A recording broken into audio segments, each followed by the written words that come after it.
প্রিয় ছাত্রছাত্রীরা, vision and মিশনের ইউটিউব পেজে সবাইকে স্বাগত। আজ আমরা কমিউনিকেশন নিয়ে আলোচনা করব, কিছু বেসিক আলোচনা। কমিউনিকেশনের যে টপিকগুলো আজকের ক্লাসে আলোচিত হবে সেগুলি হলো what is communication, process of communication, types of communication, levels of communication এবং কমিউনিকেশনের কমিউনিকেশনস ব্যারিয়ার্স এবং টুল অফ ইফেক্টিভ কমিউনিকেশন। তাহলে শুরু করা যাক। Communication is what? এখানে বলা হয়েছে যে it is a process of exchanging information, অর্থাৎ তথ্য এক্সচেঞ্জ করা মানে বিনিময় করা। কমিউনিকেশনে আমরা কি করি? তথ্য আদান প্রদান করি। শুধু তাই নয়, আইডিয়াস বা ভাব আদান প্রদান করি, থট চিন্তা আদান প্রদান করি, ফিলিং বা ভাব, ইমোশন, থট, স্পিচ কথা, সিগন্যাল বা কোনো একটা সিগন্যাল দেওয়া, যাকে বলা হয় সংকেত পাঠানো, এছাড়া রাইটিং এবং বিহেভিয়ার, এই সমস্ত কিছু কিন্তু বলা হচ্ছে কমিউনিকেশন।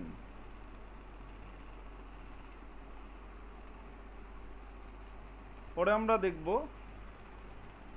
কমিউনিকেশনের প্রসেস কীভাবে হয়, কমিউনিকেশন প্রসেসটি কীভাবে চলে। প্রসেস অফ কমিউনিকেশনে কমিউনিকেশন প্রসেস শুরু হচ্ছে সেন্ডারের দিয়ে।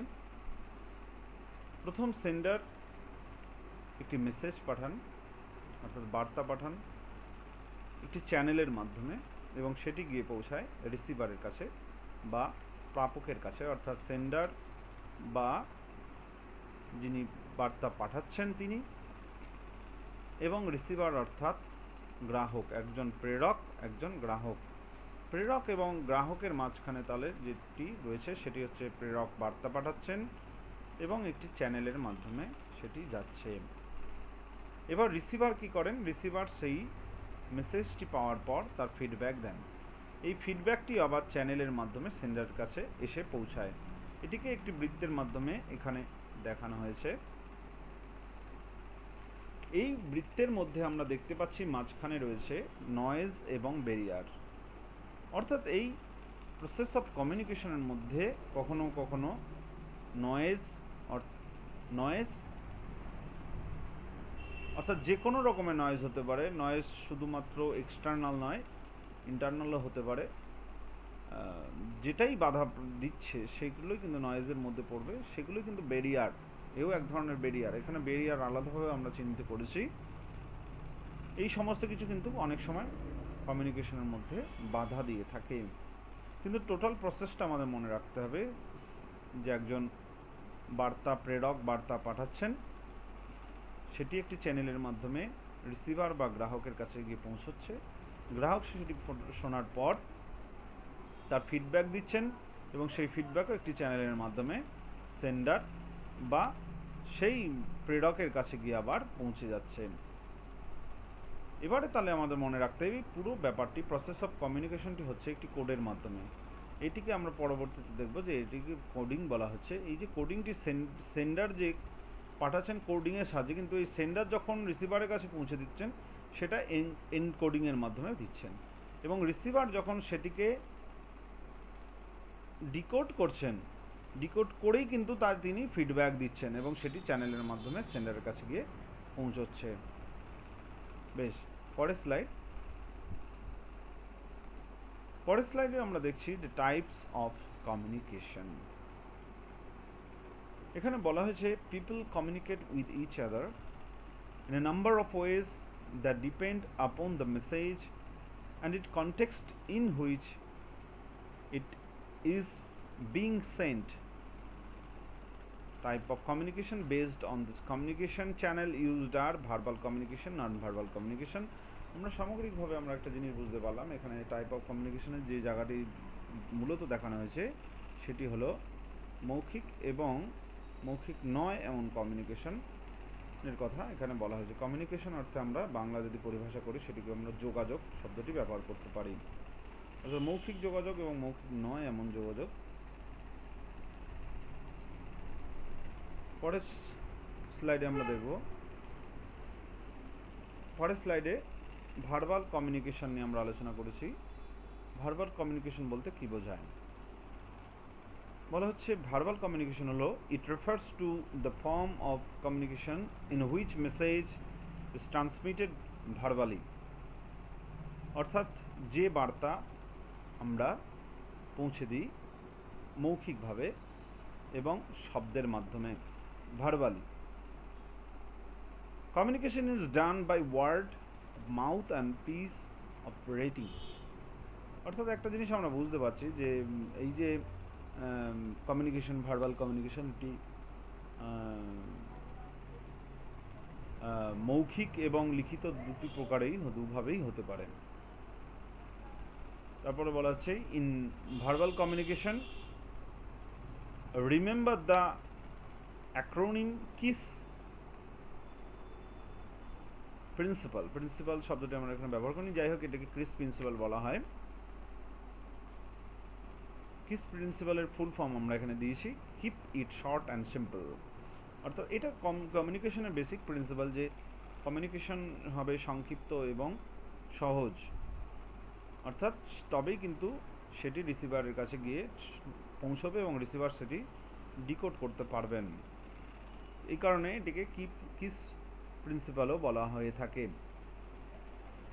অর্থাৎ আমরা দেখলাম যে ভার্বাল কমিউনিকেশনকে আবার দুভাগে ভাগ করা যেতে পারে, ওরাল কমিউনিকেশন এবং রিটেন কমিউনিকেশন।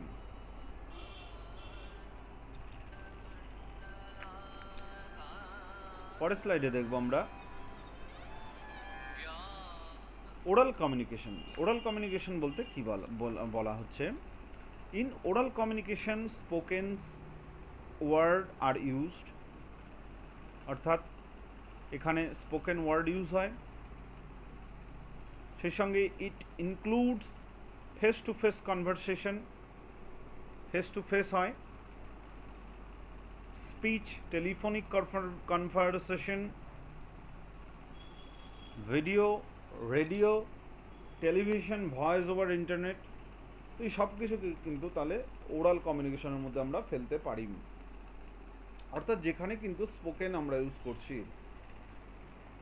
হ্যাঁ, সেটি কিন্তু ওরাল কমিউনিকেশনের মধ্যে পড়বে। সেই সঙ্গে বলা হচ্ছে কমিউনিকেশন ইজ, এই ধরনের communication is influenced by pitch, volume, speed, clarity of speaking. অবশ্যই এই ধরনের কমিউনিকেশনের মধ্যে পিচ অর্থাৎ বলার যে ওঠানামা, তরঙ্গের শব্দ তরঙ্গের ওঠানামা, হ্রাস বৃদ্ধি করে যে বলা, উচ্চারণ করা, ভলিউম, গতি, এই সমস্ত কিছু কিন্তু গুরুত্বপূর্ণ ভূমিকা পালন করেন ওরাল কমিউনিকেশনের ক্ষেত্রে। আমরা জানি যারা অ্যাঙ্কারিং ইত্যাদি করেন তাদেরকে কিন্তু এই কমিউনিকেশনের বেটার পারপাস তারা বুঝেই, দর্শক বা শ্রোতা যাই বলি, তাদের সামনে কমিউনিকেশন করতে হয়। পিচ, ভলিউম, স্পিড, এই সমস্ত কিছুকে কিন্তু তাদের লক্ষ্য রাখতে হয়। ওরাল কমিউনিকেশনের অ্যাডভান্টেজ কী কী রয়েছে? ওরাল কমিউনিকেশনের অ্যাডভান্টেজ আমরা দেখছি, ইট ব্রিংস কুইক ফিডব্যাক, সহজে এর ফিডব্যাক পাওয়া যায়। In face to face conversation, face to face conversation, by reading facial expression and body languages one can guess whether she should trust what's being said or not. এক্ষেত্রে যেহেতু মৌখিক সামনাসামনি অনেক সময় হয়, সেক্ষেত্রে অনেক সময় বক্তা বা শ্রোতা উভয়েরই তার যে এক্সপ্রেশন, বডি ল্যাঙ্গুয়েজ ইত্যাদি থেকে অনুমান করা যায় যে সেই যে বার্তাটি তিনি দিচ্ছেন তার সত্যতা বা অসত্যতা ইত্যাদি বিষয়ে কিন্তু সহজে অনুমান করা যায়। এটা একটা কিন্তু ওরাল কমিউনিকেশনের প্লাস পয়েন্ট রয়েছে। কিন্তু ওরাল কমিউনিকেশনের কিছু ডিসঅ্যাডভান্টেজও রয়েছে। সেই ডিসঅ্যাডভান্টেজগুলো কী কী?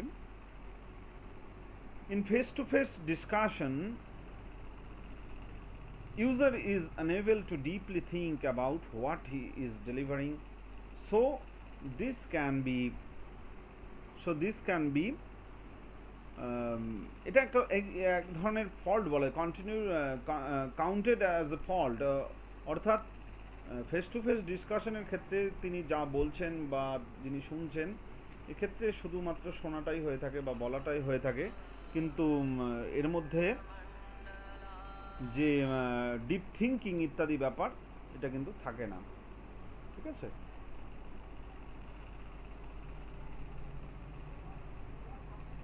বেশ, নেক্সট, রিটেন কমিউনিকেশন।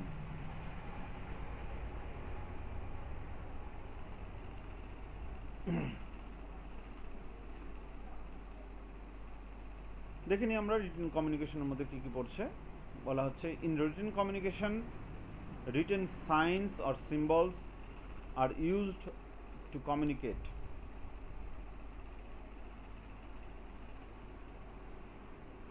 তারপর বলা হচ্ছে in written communication message can be transmitted via email, letter, report, memo etcetera. আমাদের মনে রাখতে হবে কোনটা কোন কমিউনিকেশনের মধ্যে যাবে। সেই সঙ্গে বলা হচ্ছে written communication is most common form of communication being used in business, অর্থাৎ বিজনেসের ক্ষেত্রে অত্যন্ত কমন কমিউনিকেশন সিস্টেম একটি। এটা আমাদের বুঝতে হবে ক্লাসরুম কমিউনিকেশন আর বিজনেস কমিউনিকেশনের মধ্যে কোনটা কোনটা গুরুত্বপূর্ণ হয়ে থাকে, কোনটা রিটেন কমিউনিকেশন গুরুত্ব পায়, কোনটা ওরাল কমিউনিকেশন গুরুত্ব পায়। রিটেন কমিউনিকেশনের কিছু অ্যাডভান্টেজ রয়েছে। অ্যাডভান্টেজগুলি হলো message can B edited and revised, written communication provide record and backup, a written message enable receiver to fully understand it and send appropriate feedback. Advantage আমরা বুঝতে পারলাম এখানে কি রয়েছে। এটি প্রথমত এডিট করা সম্ভব হয় এবং এটা রেকর্ড করা সম্ভব হয়।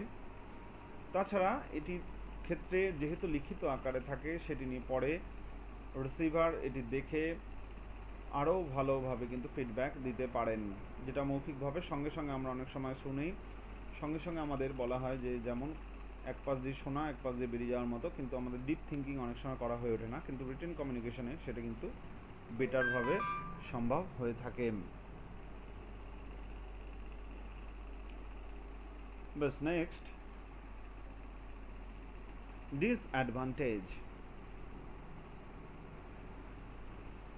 রিটেন কমিউনিকেশনের কী কী ডিসঅ্যাডভান্টেজ রয়েছে আমরা দেখে নেব। সেখানে বলা হচ্ছে written communication does not bring understand feedback, written communication does not bring instant feedback, সঙ্গে সঙ্গে ফিডব্যাক দেওয়া সম্ভব হয় না। তাছাড়া বলা হচ্ছে যে it take more time in composing a written message as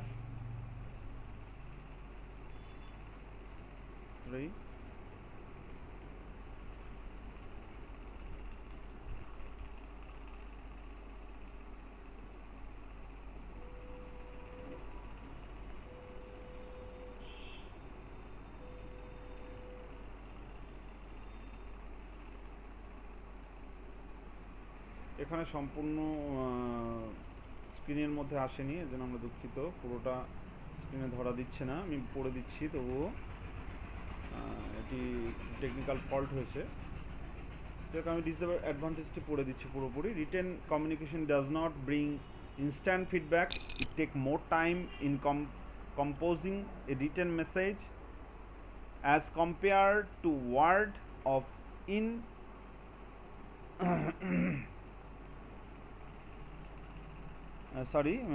in word of mouth and number of people struggle for writing ability.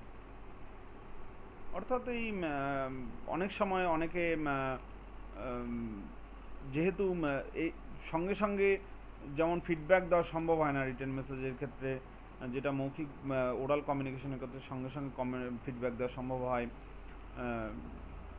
অনেকে লেখাতে একটু দেরিও হয়ে যেতে পারে, অনেক সময় অনেকের সে বিষয়ে লেখাতে হয়তো সেই ফিডব্যাক জানাতে তাদের অনেক স্ট্রাগলের মুখোমুখি হতে হয়, ইত্যাদি সমস্ত কিছু কিন্তু এর ডিসঅ্যাডভান্টেজ বলা যেতে পারে। Next slide, non verbal communication. আমরা দেখেছিলাম যে কমিউনিকেশনের যে দুটো প্রধান টাইপ রয়েছে, ভার্বাল আর নন ভার্বাল। তার মধ্যে এখানে নন ভার্বাল কমিউনিকেশন নিয়ে আলোচনা রয়েছে। সেখানে আমরা পাচ্ছি যে non verbal communication is the sending or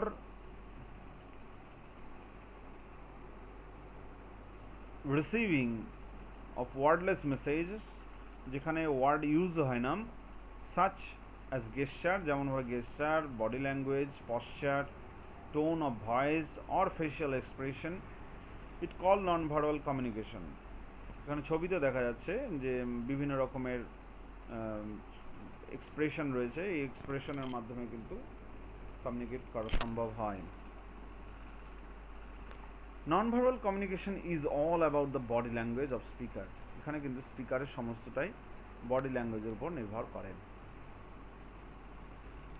non verbal communication have the following 3 elements. এখানে নন ভার্বাল কমিউনিকেশনের 3টি প্রধান উপাদানের মধ্যে দিয়ে কাজ করে। সেখানে রয়েছে appearance, speaker, clothing, hair style, neatness, use of cosmetics, এবং সারাউন্ডিং হচ্ছে room size, lighting, decoration, furnishing. এটা হচ্ছে স্পিকারের দিক থেকে। এবং body language, facial expression, gestures, postures, এবং সাউন্ডের দিক থেকে voice tone, volume, speech rate. অর্থাৎ নন ভার্বাল কমিউনিকেশন 3 ভাবে হতে পারে, যেখানে বক্তার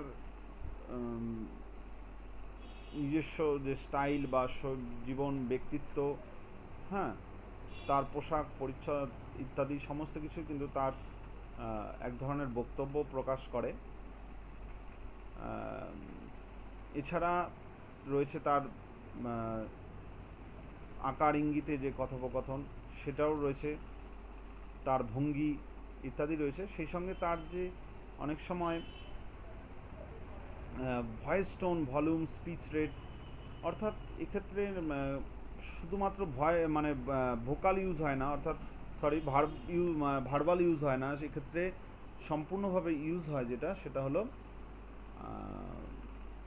অনেক সময় দেখা যায় যে শীষ দিয়ে কিছু করা হচ্ছে, বা কোনো একটা এমন একটা অদ্ভুত ধরনের আওয়াজ করে হচ্ছে। এইভাবেও কিন্তু নন ভার্বাল কমিউনিকেশন হতে পারে। এই 3 ভাবে কিন্তু নন ভার্বাল কমিউনিকেশন হয়। Levels of communication. Levels of কমিউনিকেশনের যে দিক নিয়ে প্রথম আলোচনা রয়েছে সেটি হলো ইন্ট্রাপার্সোনাল কমিউনিকেশন। ইন্ট্রাপার্সোনাল কমিউনিকেশন বলতে কী বোঝায়, সেখানে খুব সুন্দর সহজভাবে আমরা দেখানোর চেষ্টা করেছি। সেটি হলো intrapersonal communication is communication that occurs in your own mind. It is the basis of your feelings, biases, prejudices and beliefs. Example are when you make any kind of decision, what to eat or wear, when you think about something, what you want to on the weekend, or when you think about another person. সংক্ষেপে খুব সহজভাবে আমি কতগুলো জিনিস বলে দিচ্ছি। ইন্ট্রাপার্সোনালের ক্ষেত্রে মনে রাখতে হবে, ইন্ট্রাপার্সোনাল হচ্ছে নিজের সঙ্গে নিজের যে কথোপকথন, অর্থাৎ নিজের সঙ্গে নিজের যে কমিউনিকেশন হয় তাকে বলা হচ্ছে ইন্ট্রাপার্সোনাল কমিউনিকেশন। এরপরের টপিক হচ্ছে ইন্টারপার্সোনাল কমিউনিকেশন। এখানে ছবিতে দেখা যাচ্ছে, ছবিতে আমরা দুজন ব্যক্তিকে দেখতে পাচ্ছি, একজন পুরুষ এবং নারী। এখানে 2টি পুরুষও থাকতে পারে বা 2টো নারীও থাকতে পারেন, যাই হোক সেটা কোনো ফ্যাক্টর নয়। এখানে বলা হচ্ছে যে interpersonal communication is the communication between 2 people but can involve more informal conversation. এই বিষয়টি মনে রাখতে হবে আমাদের, যে আমরা যখন নিজের সঙ্গে নিজের কথোপকথন বলেছি তখন সেটি হলো ইন্ট্রাপার্সোনাল কমিউনিকেশন, এবং যদি 2 বা 2-এর বেশি বিষয় কমিউনিকেশন ব্যক্তির মধ্যে কমিউনিকেশন হয় তখন সেটা হলো ইন্টারপার্সোনাল কমিউনিকেশন। এবং ইন্টারপার্সোনাল কমিউনিকেশনে বলা হচ্ছে সেই কমিউনিকেশনে অনেক বেশি ইনফর্মাল কনভারসেশন হয়ে থাকে, মোর informal.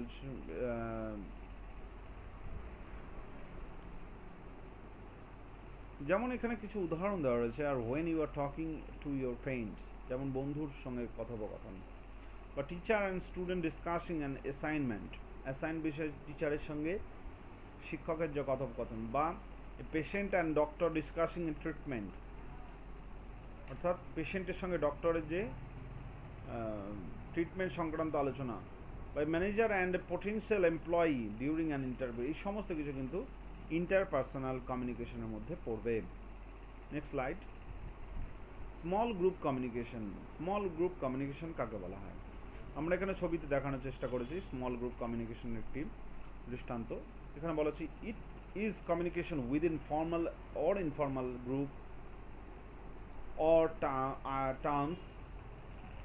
It is group interaction that result in decision making, problem solving and discussion within an organization. এখানে উদাহরণ দেওয়া রয়েছে খুব সংক্ষেপে যাতে বোঝা যায়। সেখানে বলা হচ্ছে example would be a group planning a surprise birthday party for someone, a team working together on a project. অর্থাৎ কোনো একটি বিষয়ে দেখা গেল একটি গ্রুপ করে, যে ছোট একটি গ্রুপ করে যে কোনো বিষয়েই যে আলোচনা এবং সেই আলোচনা থেকে কোনো একটা নির্যাস যে বেরিয়ে আসে, সেই বিষয়টাকে বলা হচ্ছে কিন্তু গ্রুপ কমিউনিকেশন। যেমন এখানে একটি উদাহরণ রয়েছে, group planning A surprise birthday party for someone, যে কোনো একজন ব্যক্তির তাকে সারপ্রাইজ বার্থডে পার্টি বিষয়ে যে সকলে মিলে আলোচনা, এটাকে কিন্তু এক ধরনের টিম ওয়ার্কিং প্রজেক্টও বলা যেতে পারে। Next slide. One to group communication একজন থেকে বহু জনের, অর্থাৎ গ্রুপ কমিউনিকেশনের মধ্যে কীভাবে হয় এখানে আমরা তার একটি ছবির মাধ্যমে বোঝানোর চেষ্টা করেছি। এখানে কি বলা হচ্ছে, one to group communication involve a speaker who seek to inform, persuade or motivate an audience. এখানে একটি উদাহরণ দেওয়া হয়েছে, example are a teacher and class of students, a preacher and a congregation, a speaker and an assemble of people in the auditorium. অর্থাৎ অডিটোরিয়ামের মধ্যে আমরা দেখছি, এখানে ছবির মধ্যে আমরা ছবিতে যদি তাকাই, যেখানে দেখছি আমরা একজন স্পিকার রয়েছেন, যেটি সোর্স অফ কমিউনিকেটিং, যাকে বলা হয় কমিউনিকেশন, অর্থাৎ সেন্ডার একটি মেসেজ পাঠাচ্ছেন, সেই মেসেজটির চ্যানেল হচ্ছে এখানে মাইক্রোফোন, এবং সেটি গিয়ে পৌঁছাচ্ছে গ্রুপ অফ রিসিভারের কাছে। এখানে রিসিভার কিন্তু একজন নয়, গ্রুপ রয়েছে, সেখানে ওয়ান টু গ্রুপ কমিউনিকেশনের মধ্যে এটিকে ফেলা হচ্ছে। Next slide. Mass communication. What is mass communication? Mass communication is a electronic or print transmission of messages to the general public. Outlet called mass media includes things like radio, television, film and printed materials designed to reach a large audience. অর্থাৎ large অডিয়েন্সের জন্য নির্মিত যে কোনো ধরনের মাধ্যমে কিন্তু মাস কমিউনিকেশনের মধ্যে পড়ছে। এখানে আমরা ছবির মধ্যেও সেই বিষয়টি তুলে ধরেছি। A television commercial, a magazine article, hearing a song on the radio, books, newspaper, billboard. The key is that you are reaching a large amount of people without it being face to face. Feedback is generally delayed with mass communication. এই জায়গাটা গুরুত্বপূর্ণ অত্যন্ত। আমরা কি দেখতে পাচ্ছি যে the key is that you are reaching large amount of people without being face to face. এখানে কিন্তু অনেক মানুষের সঙ্গে পৌঁছানো যাচ্ছে, অনেক মানুষের কাছাকাছি কমিউনিকেট করা যাচ্ছে উইদাউট ফেস টু ফেস, অর্থাৎ মুখোমুখি না হয়েও। কিন্তু নর্মালি এই ধরনের কমিউনিকেশনের মধ্যে কোনো ফিডব্যাক পাওয়া যায় না, বা পাওয়া গেলে অনেক ডিলেড হয় এই মাস কমিউনিকেশনের মধ্যে। Next slide. ব্যারিয়ার অফ কমিউনিকেশনের বেশ কিছু ব্যারিয়ার রয়েছে। আমরা প্রথম ছবিটিতেও দেখিয়েছিলাম নয়েজ অ্যান্ড ব্যারিয়ারের মধ্যে, সেই জায়গাটি আমরা এখানে আলোচনা করব। এখানে দেখানো হচ্ছে যে মেসেজ মিডিয়াম অর চ্যানেল, অর্থাৎ এখানে যে প্রথমত মেসেজটি যাচ্ছে একটি মিডিয়ামের মাধ্যমে, একটি মাধ্যমে যাচ্ছে, একটি চ্যানেলের মাধ্যমে, এবং রিসিভারও সেটিকে কিন্তু একটি মিডিয়াম বা চ্যানেলের মাধ্যমে ফিডব্যাক দিচ্ছেন। আর এর মাঝখানে যে অংশ রয়েছে, এই মাঝখানের অংশে কিন্তু অনেক সময় ব্যারিয়ার হতে পারে। সেই ব্যারিয়ারগুলো কী কী সেগুলো আমরা এখানে ছবির মধ্যে দিয়ে বোঝানোর চেষ্টা করেছি। দেখা যাক, এখানে এক হচ্ছে ফিজিক্যাল ব্যারিয়ার, অর্থাৎ শারীরিক দূরত্ব। এখানে পাঁচিল একটি দেওয়া রয়েছে, এই পাঁচিলটি আসলে দূরত্ব বোঝাতে দেখানো হচ্ছে যে দুটি মানুষের মধ্যে যে এই দূরত্ব রয়েছে। রবীন্দ্রনাথের কথা মনে পড়ে যাচ্ছে যে মানুষের এক একটি বিচ্ছিন্ন দ্বীপের মতো, প্রত্যেকটি মানুষ এক একটি বিচ্ছিন্ন দ্বীপের মতো, প্রত্যেকেই মিলতে চায় কিন্তু মিলতে পারে না। সেই ধরনের কথা আমরা কিন্তু এই ছবির মধ্যে দিয়ে বুঝতে পারছি যে শারীরিক দূরত্ব রয়েছে এবং মাঝখান দিয়ে একটি পাঁচিল চলে গেছে। এটা এক ধরনের ফিজিক্যাল ব্যারিয়ার বলা যায়।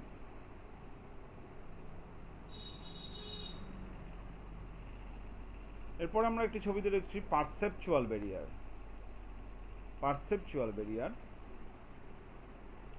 অর্থাৎ পারসেপচুয়াল ব্যারিয়ারে কিন্তু ব্যক্তি উভয় কাছাকাছি থাকে, কিন্তু বিভিন্ন ধরনের কারণে একে অপরকে না বোঝার কারণে কিন্তু এক ধরনের ব্যারিয়ার তৈরি হয়ে থাকে।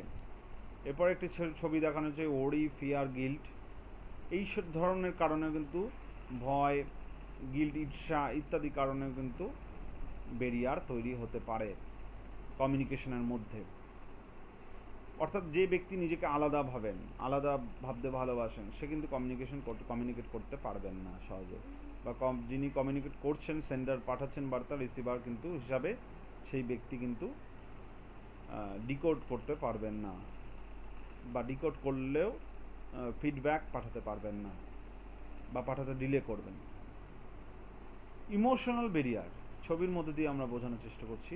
এখানে ভাবনামূলক যে ব্যারিয়ার রয়েছে। কালচারাল ব্যারিয়ার, সাংস্কৃতিকগতভাবে এখানে তিনটি সংস্কৃতি রয়েছে, এই তিন সংস্কৃতির মধ্যে কিন্তু অনেক সময় ব্যারিয়ার হতে পারে। এই সংস্কৃতিগত পার্থক্য অনেক সময় ব্যারিয়ার হয়ে দাঁড়ায় কমিউনিকেশনের মধ্যে। ল্যাঙ্গুয়েজ ব্যারিয়ার, ভাষাও কখনো কখনো ব্যারিয়ার হতে পারে। অর্থাৎ আমি একটি ভাষায় কথা বলি, আরেকজন আরেকটি ভাষায় কথা বলে, যার ফলে কিন্তু আমি যে ভাষায় কথা বলছি সেই ভাষা সে নাও বুঝতে পারে, এর ফলে কমিউনিকেশনের মধ্যে ব্যারিয়ার হতে পারে। Next, gender barrier. Gender barrier আমরা একটি ছবি দেখাচ্ছি, যেখানে দেখা যাচ্ছে এখানে অনেকগুলি পুরুষের ছবি রয়েছে, একটি নারীর ছবি রয়েছে, যেখানে কিন্তু স্বাভাবিকভাবেই এত পুরুষের মধ্যে একজন নারী কিন্তু স্বাভাবিকভাবে কমিউনিকেট করতে পারে না। এর ফলে জেন্ডার কিন্তু অবশ্যই একটা ব্যারিয়ার হয়ে দাঁড়াচ্ছে। Next slide. Interpersonal barrier. Interpersonal barrier ছবির মধ্যে দিয়ে আমরা দেখাচ্ছি। নর্মালি ছবির মধ্যে দিয়ে আশা করি বোঝা যাচ্ছে ইন্টারপার্সোনাল কমিউনিকেশন আমরা এর আগেও আলোচনা করেছি, কাজেই বিষয় বিস্তারিত বলছি না। এরপরে আলোচনা করা হচ্ছে how to overcome barriers of communication, কীভাবে আমরা একে ওভারকাম করতে পারি। যেগুলো আমাদের দেখতে হবে কীভাবে কমিউনিকেশনের ব্যারিয়ারগুলিকে দূর করা যায়। Talking the receiver more seriously, অর্থাৎ রিসিভারের সঙ্গে কিন্তু খুব সিরিয়াসলি কথোপকথন করতে হবে, এবং ক্রিস্টাল ক্লিয়ার মেসেজ এবং পরিষ্কার বার্তা পাঠাতে হবে। অর্থাৎ কোনো বার্তার মধ্যে কিন্তু অস্বচ্ছতা থাকবে না, বার্তার মধ্যে অর্থাৎ যিনি যেটা বলতে চাইছেন সেটা কিন্তু পরিষ্কার হবে, স্বচ্ছ ধারণা থাকবে, তারও নিজেরও ধারণা থাকবে এবং সেই স্বচ্ছ ধারণাটি বার্তার মাধ্যমেও স্বচ্ছভাবে তিনি পাঠাবেন। পরের পয়েন্ট, ডেলিভারিং মেসেজ স্কিলফুলি, অর্থাৎ যেটি বলবেন সেটি কিন্তু অত্যন্ত স্কিলের সঙ্গে বলবেন। অর্থাৎ নর্মালি হয় সেটি হচ্ছে সাধারণভাবে যে কথোপকথন কমিউনিকেশন হয় সেইভাবে কমিউনিকেশন অনেক সময় রিসিভার নিতে পারেন না, অর্থাৎ বুঝতে পারেন না, ডিকোড করতে পারেন না। সেই কারণে যে বার্তাটি পাঠানো হচ্ছে, মেসেজটি, সেটিকে স্কিলফুলি কিন্তু পাঠাতে হবে। ফোকাসিং অন দ্য রিসিভার, অর্থাৎ রিসিভারকে ফোকাস করার চেষ্টা করতে হবে বা নিজেও ফোকাস হতে হবে, এটা কিন্তু বলা হচ্ছে এখানে। Using multiple channels to communicate instead of relying on one channel, অর্থাৎ মাল্টিপল চ্যানেল ইউজ করতে হবে কমিউনিকেট করার জন্য। অর্থাৎ আমি পড়াচ্ছি, ধরা যাক আমি পড়ানোর সময় কিন্তু শুধুমাত্র একটি মাধ্যমে পড়াচ্ছি না, বিভিন্ন মাধ্যমে কিন্তু ছাত্রছাত্রীর সঙ্গে যখন আমি কমিউনিকেট করার চেষ্টা করছি বিভিন্ন মাধ্যম দিয়ে, তখন সেটি কিন্তু অনেক বেশি বেটার কমিউনিকেশন হবে। এনসিওরিং অ্যাপ্রোপ্রিয়েট ফিডব্যাক, সবসময় ফিডব্যাক নেওয়ার চেষ্টা করতে হবে। ক্লাসরুম কমিউনিকেশনের মধ্যেও কিন্তু আমরা এটা জানি যে সবসময় স্টুডেন্টদের ফিডব্যাক নেওয়া জরুরি। অর্থাৎ কমিউনিকেশনের ক্ষেত্রে ফিডব্যাকটা কিন্তু খুব গুরুত্বপূর্ণ। Be aware of your own state of mind, emotion, attitude, এবং নিজের যে ইমোশন আছে, অ্যাটিটিউড আছে, এই সমস্তগুলো থেকে কিন্তু দূরে থাকতে হবে। সব সময় খেয়াল রাখতে হবে রিসিভারের দিকে কিন্তু আমাদের ফোকাস রেখে অনেক সময় কমিউনিকেশন করতে হয়। তবেই কিন্তু এই সমস্ত যে ব্যারিয়ারগুলো রয়েছে কমিউনিকেশনের, যেগুলো আমরা আলোচনা করেছি, emotional barrier, language barrier, cultural barrier ইত্যাদি বিষয়গুলোকে কিন্তু ওভারকাম করা সম্ভব। নেক্সট এবং শেষ slide, tools of effective communication. আমরা এরপরে আরও বিস্তারিত আরও কমিউনিকেশনের বিভিন্ন পার্ট নিয়ে আলোচনা করব। আজকে এখানে এই আলোচনা শেষ হবে। এটি শেষ স্লাইড। এখানে আমরা দেখিয়েছি যে কমিউনিকেশনের এফেক্টিভ টুলগুলি কী কী। বলা হচ্ছে be brief, manners, using eye, be positive, good listener, spice up your word, clarity, pronunciation. এই কটা কিন্তু এফেক্টিভ কমিউনিকেশনের টুল। এই সমস্ত টুলগুলিকে আমাদের মাথায় রাখতে হবে। পরীক্ষা যদি প্রশ্ন আসে তবে যাতে কোনটি এফেক্টিভ কমিউনিকেশনের টুল নয় সেটি যেন আমরা নির্বাচন করতে পারি। ঠিক আছে, আজকের মতো এই পর্যন্তই। পরবর্তী অন্য ক্লাসে আমরা আবার কমিউনিকেশনের অন্য আরেকটি দিক নিয়ে আলোচনা করব।